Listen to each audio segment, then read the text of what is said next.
ఈ మధ్య తరచూ హెలికాప్టర్ ప్రమాదాలు, విమాన ప్రమాదాలు గురించి వింటూనే ఉన్నాము. అదే విధంగా మరొక విమాన ప్రమాదం జరిగింది. మన దేశంలో కూడా విమాన ప్రమాదాలలో ముఖ్యమంత్రులను పోగొట్టుకున్నటువంటి సంఘటనలు కూడా మనం చూసాం. బెస్ట్ ఎగ్జాంపుల్ మన రాష్ట్రంలోనే 2009లో అప్పటి ముఖ్యమంత్రిగా ఉన్నటువంటి వైఎస్ రాజశేఖర్ రెడ్డి గారు రచ్చబండ కార్యక్రమానికి చిత్తూరు జిల్లా వెళుతున్నటువంటి నేపథ్యంలో దురదృష్టవశాత్తు వాతావరణం అనుకూలించక క్యుములోనింబస్ మేఘాలు దట్టంగా కమ్ముకున్నటువంటి నేపథ్యంలో పావురాల గుట్ట మీద నల్లమల అడవుల్లో ఆయన హెలికాప్టర్ క్రాష్ ల్యాండ్ అవ్వటం, దురదృష్టవశాత్తు ఆ ప్రమాదంలో ఆయన ప్రాణాలు కోల్పోవటం చూసాం. ఆ తర్వాత కూడా ఇతర రాష్ట్రాల్లో ఒకరిద్దరు ముఖ్యమంత్రులు కూడా ఇదే విధంగా ప్రాణాలు కోల్పోయారు. ఆ తర్వాత ఇటీవల ఊటీలో త్రివిధ దళాల అధిపతి బిపిన్ రావత్ గారు కూడా ఇదే విధంగా హెలికాప్టర్ ప్రమాదంలో ప్రాణాలు కోల్పోవటం చూసాం.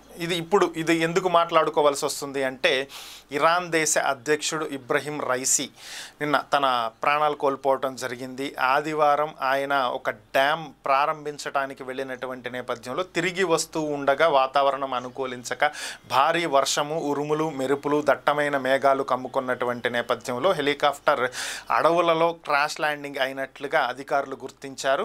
వర్షం భారీగా పడుతున్నటువంటి నేపథ్యంలో రెస్క్యూ టీమ్ సహాయక చర్యలు చేపట్టలేనటువంటి పరిస్థితి. అయితే మానవ రహిత విమానాలతో శోధించినటువంటి అధికారులు ఈ హెలికాప్టర్ ఎక్కడ క్రాష్ ల్యాండ్ అయ్యింది అనేటువంటి స్థలాన్ని గుర్తించి ఆ దిశగా రెస్క్యూ టీంని నడిపించటం, చివరిగా అక్కడికి చేరుకున్నటువంటి రెస్క్యూ టీం ఈరోజు సోమవారం ఉదయం ఒక ప్రకటన విడుదల చేసింది. ఇబ్రహీం రైసీ తన ప్రాణాలను కోల్పోయారని, అంతేకాకుండా ఆయనతో ప్రయాణిస్తున్నటువంటి వారిలో ఎవరూ కూడా ప్రాణాలతో లేరని, ఈ ప్రమాదంలో ఒక్కరు కూడా ప్రాణాలతో బయటపడినట్లుగా ఆధారాలు కనిపించట్లేదని చెప్పి తెలియజేయటం జరిగింది. కొద్దిసేపటి క్రితమే వారి మృతదేహాలను తరలించేటువంటి కార్యక్రమాన్ని కూడా చేపట్టడం జరిగింది.